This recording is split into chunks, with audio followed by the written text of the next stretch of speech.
जय हिंद दोस्तों, एक बार फिर से आप सभी का स्वागत है अंकुर क्लासेस में। जैसा कि हमारे हिंदी के प्रैक्टिस सेट चल रहे थे जो एसएससी जीडी के लिए, तो आज हमारा जो अगला प्रैक्टिस सेट है वो देखते हैं। तो अगला जो प्रैक्टिस सेट आता है उसका पहला क्वेश्चन हमारा आता है कि वसंत ऋतु में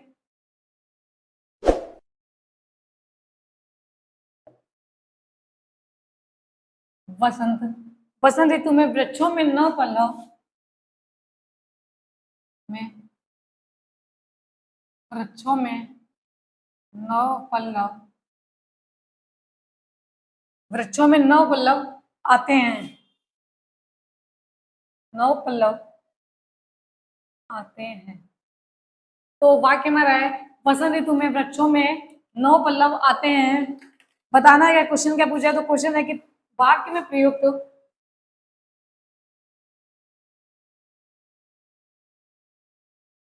वाक्य में प्रयुक्त वाक्य में प्रयुक्त पल्लव शब्द का अर्थ है।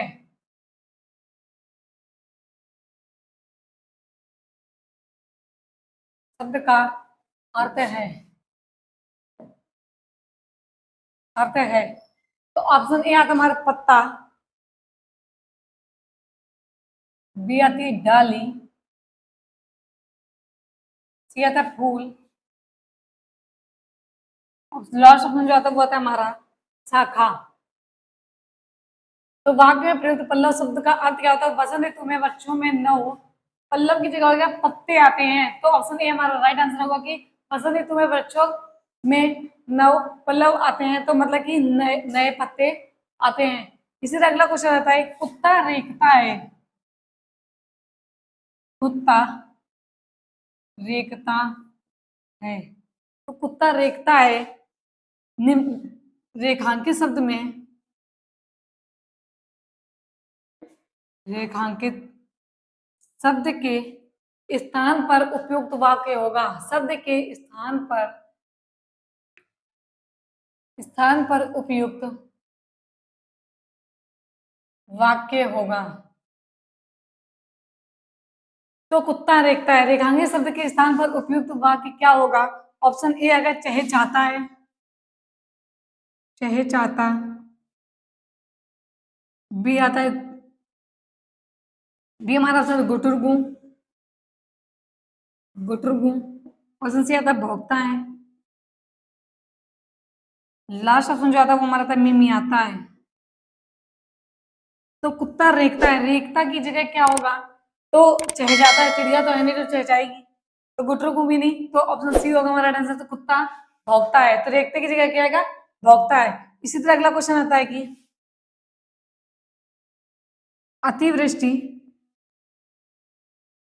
अतिवृष्टि का सही अतिवृष्टि का सही विलोम शब्द क्या होगा? तो अतिवृष्टि का सही विलोम शब्द क्या होगा? तो ऑप्शन ए आता है बाढ़, बी आता है हमारा निवृष्टि, निवृष्टि, सी आती है अनावृष्टि, और डी आता है अवृष्टि। तो अतिवृष्टि का विलोम क्या होगा? अब बात ऑप्शन ए की करें तो बाढ़ का होता है सूखा, बाढ़ का विलोम होता है सूखा, और अवृष्टि का होता है अनावृष्टि, अनावृष्टि। तो अतिवृष्टि का सही विलोम क्या? तो अतिवृष्टि का सही विलोम होता है अनावृष्टि। तो अवृष्टि और अतिवृष्टि दोनों का विलोम ही अनावृष्टि होता है। इसी तरह अगला क्वेश्चन आता है कि साधारण या व्यापक साधारण या व्यापक नियम के विरुद्ध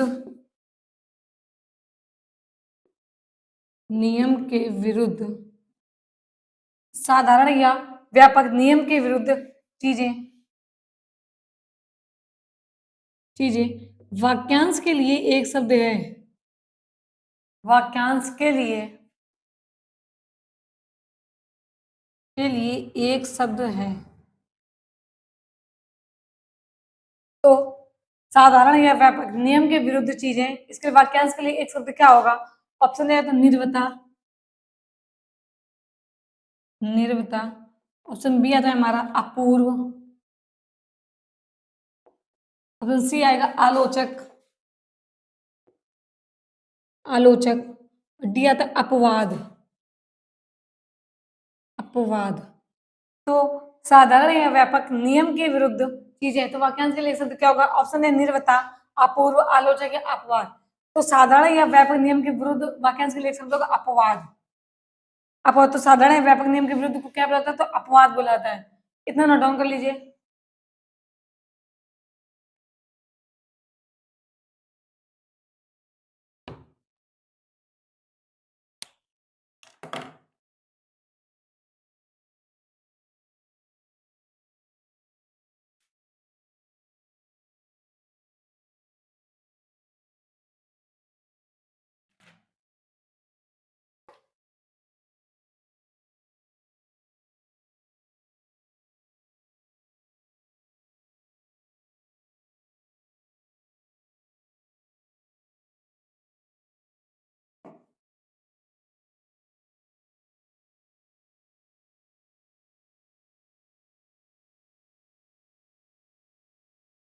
अगला क्वेश्चन बनाता है कि क्रम के अनुसार, क्रम के अनुसार, क्रम के अनुसार वाक्यांश के लिए, वाक्यांश के लिए सार्थक शब्द है, वाक्यांश के लिए सार्थक शब्द है। तो क्रम के अनुसार वाक्यांश के लिए सार्थक शब्द है। ऑप्शन ए आता है सक्षम, सक्षम। ऑप्शन बी आता है यथाक्रम, यथाक्रम। ऑप्शन सी जो आता है वो आता है क्रमांक, क्रमांक। तो सक्षम, यथाक्रम, क्रमांक। लास्ट ऑप्शन आता है हमारा असंगत, असंगत। तो क्रम के अनुसार वाक्यांश के लिए सार्थक शब्द क्या होगा? Option A. अगर सक्षम की बात करें, सक्षम को होता है जिससे कोई कार्य करने की, जिससे कोई कार्य करने की, कार्य करने की, तो जिससे कोई कार्य करने की विशिष्ट क्षमता हो, विशिष्ट क्षमता हो, उसे बोला जाता है सक्षम। तो जिसमें कोई कार्य करने की विशिष्ट क्षमता हो उसे बोला जाता है सक्षम। बात करते हैं क्रमांक की थी, तो क्रमांक होता है उचित या निश्चित क्रम में, उचित या निश्चित क्रम में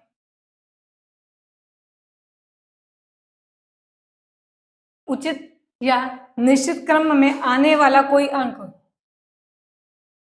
आने वाला कोई अंक। तो उचित या निश्चित क्रम में आने वाले कोई अंक को बोल दिया जाता है क्रमांक।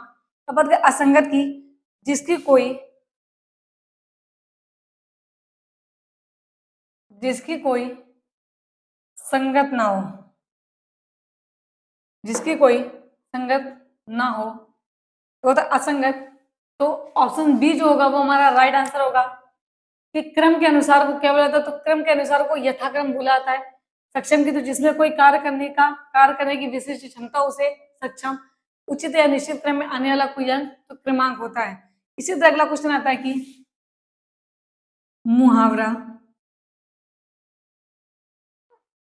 मुहावरे को पूर्ण करें, मुहावरे को पूर्ण करें। वाक्य क्या है? तो वाक्य श्रवण कुमार, श्रवण कुमार अपने माता पिता के लिए,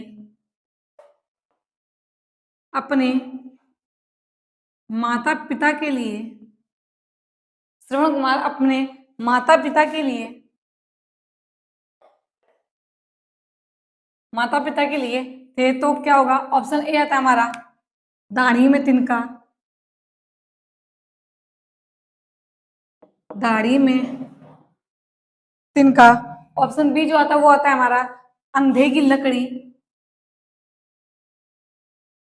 अंधे की लकड़ी, अंधे की लकड़ी। ऑप्शन सी हमारा आता है कांट के उल्लू, कांट के उल्लू। और लास्ट जो ऑप्शन आता है वो हमारा आता है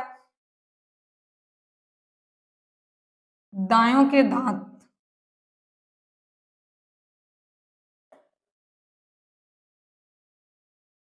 तो श्रवण कुमार अपने माता पिता के लिए थे क्या थे? तो अंधे की लकड़ी। ऑप्शन बी जो होगा वो हमारा राइट आंसर होगा। तो श्रवण कुमार अपने माता पिता के लिए क्या थे? तो अंधे की लकड़ी थे। इसी तरह अगला आता है क्वेश्चन हमारा, किस वाक्य किस वाक्य में विशेषण का किस वाक्य में विशेषण का उचित प्रयोग किया गया है? उचित प्रयोग किया गया है। तो किस वाक्य में विशेषण का उचित प्रयोग किया गया है? ऑप्शन ए आता है पानी से नहाओ। पानी से नहाओ। ऑप्शन बी जो होता है वो आता है रोज स्कूल जाओ। रोज स्कूल जाओ। ऑप्शन सी आता है मीठा फल खाओ। मीठा फल खाओ। लास्ट ऑप्शन आता है खाना खाओ। खाना खाओ। तो क्वेश्चन हमारा है कि किस वाक्य में विशेषण का उचित प्रयोग किया गया है? ऑप्शन ए आता है पानी से नहाओ, बी आता है रोज स्कूल जाओ, ऑप्शन सी है मीठा फल खाओ और डी आता है खाना खाओ। तो ऐसा इनमें से कौन सा वाक्य है जिसमें विशेषण का उचित प्रयोग है? तो बात करें ऑप्शन सी की, तो इसमें मीठ ऑप्शन सी जो होगा वो हमारा राइट आंसर होगा। क्यों? तो जो मीठा है ये हमारा है विशेषण,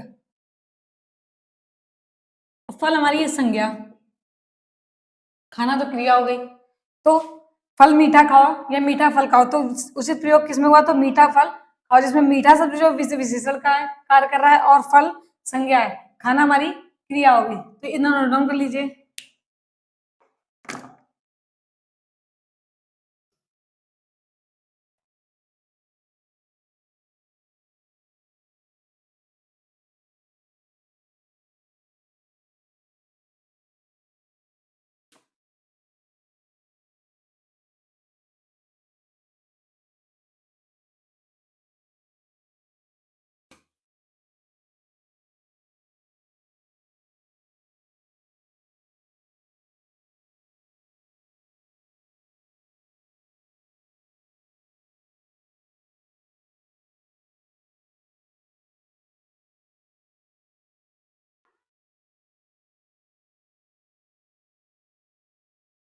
तो अगला क्वेश्चन हमारा आता है घुन लगना।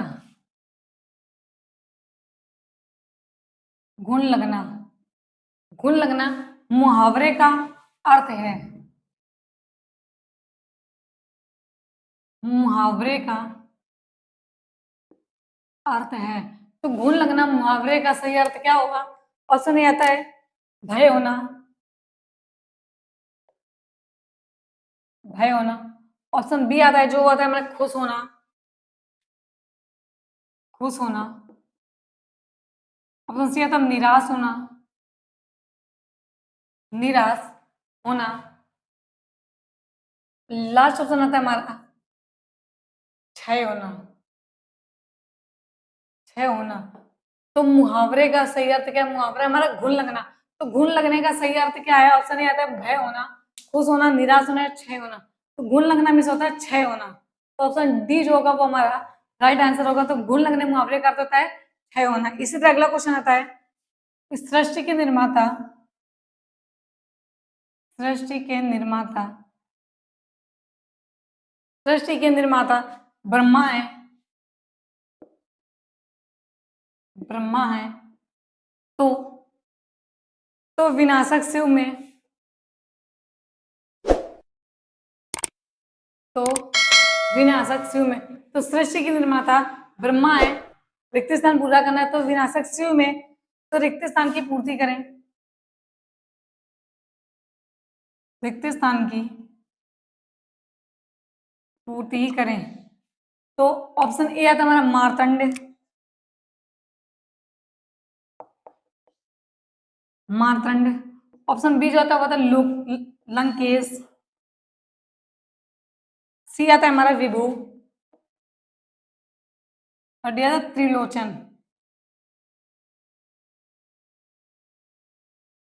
त्रिलोचन। तो सृष्टि की निर्माता ब्रह्मा है, तो विनाशक है। तो ऑप्शन सी जो डी होगा वो हमारा राइट आंसर होगा। तो त्रिलोचन ऑप्शन में क्या आएगा, तो त्रिलोचन। अब बात करें मार्तंड, तो मार्तंड का पर्यायवाची क्या होता है? तो मार्तंड किसका पर्यायवाची? तो सूर्य का। अन्य क्या, तो रवि होता है, दिनकर होता है। रवि और दिनकर। बात करें लंकेश की, तो लंकेश होता है ब्रह्मा और विधि। ब्रह्मा और विधि का। तो मार्तंड किसका होता है? सूर्य और रवि। सूर्य का होता है। अन्य होता है रवि और दिनकर, लंकेश, ब्रह्मा, विधि हो गया। तो ये हो गया। तो ऑप्शन जो डी होगा वो हमारा राइट आंसर होगा। इसी तरह अगला क्वेश्चन हमारा आता है कि मकान मकान गिर जाने का मकान गिर जाने का संदेह है। मकान गिर जाने का संदेह है। रेखांकित वाक्य के स्थान पर रेखांकित वाक्य के स्थान पर उपयुक्त विकल्प होगा। उपयुक्त विकल्प होगा। तो संदेह के स्थान पर कौन सा विकल्प होगा जो सही होगा? ऑप्शन ए था उम्मीद। उम्मीद। ऑप्शन बी जो आता है वो था डर। सी आता संदेश। तो डी आता है हमारा इच्छा। इच्छा। तो मकान गिर जाने का संदेह है। संदेह की जगह कौन सा विकल्प होगा जो उचित होगा? तो ऑप्शन ए उम्मीद, डर, संदेश या फिर इच्छा। तो ऑप्शन बी जो होगा वो राइट आंसर होगा कि मकान गिर जाने का संदेह ना होगा, तो मकान गिर जाने का डर है। ऑप्शन बी जो होगा वो हमारा राइट आंसर होगा। इसी तरह अगला क्वेश्चन आता है कि शादी का शादी का समानार्थी शादी का समानार्थी शब्द नहीं है। तो शादी का समानार्थी शब्द नहीं है। ऑप्शन ए था परिणय। ऑप्शन बी आता है विवाह। ऑप्शन सी आता है पाणी ग्रहण।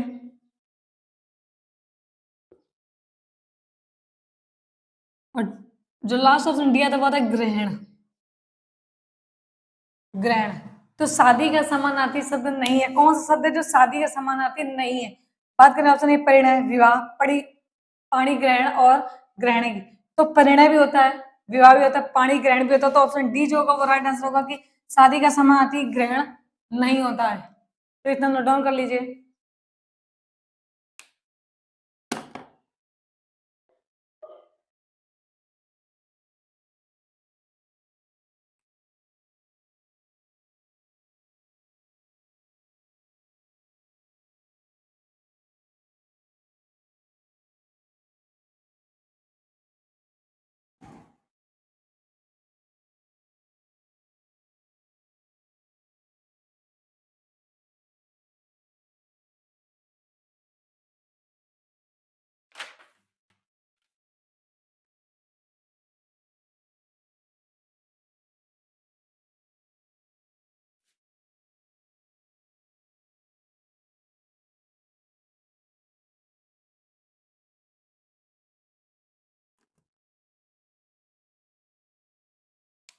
अगला क्वेश्चन हमारा आता है कि कर्म करो कर्म करो, फल की चेष्टा मत करो। फल की चेष्टा मत करो। तो कर्म करो, फल की चेष्टा मत करो। इस वाक्य में चेष्टा के स्थान पर चेष्टा के स्थान पर तो कर्म करो, फल की चेष्टा मत करो। तो वाक्य में चेष्टा के स्थान पर उचित विकल्प कौन सा होगा? उचित विकल्प कौन सा होगा? कौन सा होगा? तो ऑप्शन ए आता है हमारा प्रयास, ऑप्शन बी आता है आशा, ऑप्शन सी जो आता है वो आता है हासिल, डी आता है प्राप्त। तो कर्म करो फल की चेष्टा मत करो, तो चेष्टा के स्थान पर कौन सा विकल्प उचित होगा? तो ऑप्शन ए प्रयास, आशा, हासिल या प्राप्त। तो ऑप्शन जो बी होगा वो हमारा राइट आंसर होगा कि कर्म करो फल की आशा मत करो। ऑप्शन बी जो होगा वो हमारा राइट आंसर होगा। इसी तरह अगला आता है कि पुंडरीक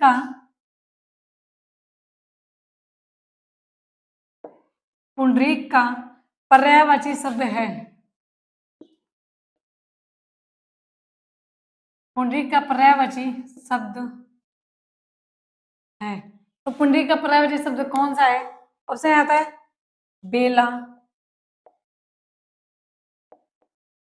बी आता है जूही, सी आता है कमल, डी आता है गुलाब। तो पुंडरीक का पर्यायवाची क्या है? ऑप्शन ए बेला, जूही, कमल या गुलाब। तो पुंडरीक का पर्यायवाची कमल होता है, पुंडरीक का पर्यायवाची कमल। तो ऑप्शन सी जो होगा वो सही आंसर होगा। अगला क्वेश्चन आता है विष्णु का उपासक, विष्णु का उपासक, विष्णु का उपासक एक शब्द होगा, एक शब्द होगा। तो विष्णु के उपासक को क्या कहते हैं? ऑप्शन आता है बांधव, बांधव, बी आता है सौष्ठव, सौष्ठव, ऑप्शन सी आता है शैव, डी आता है वैष्णव। तो विष्णु के उपासक को क्या कहता है? तो विष्णु के उपासक को वैष्णव कहा जाता है। तो ऑप्शन डी जो होगा वो हमारा राइट आंसर होगा। अगला क्वेश्चन आता है हमारा किस वाक्य में प्रेरणार्थक क्रिया है?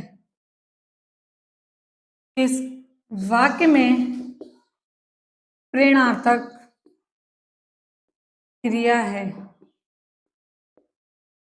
तो किस वाक्य में प्रेरणार्थक क्रिया है? ऑप्शन आता है धर्मेंद्र पढ़कर सो गया, धर्मेंद्र पढ़कर सो गया। ऑप्शन ए हो गया धर्मेंद्र पढ़कर सो गया। ऑप्शन बी है सोहन ने खाना बना लिया, सोहन ने खाना बना लिया। ऑप्शन सी आता है सीता, सीता नेहा से पत्र लिखवाती है, नेहा से पत्र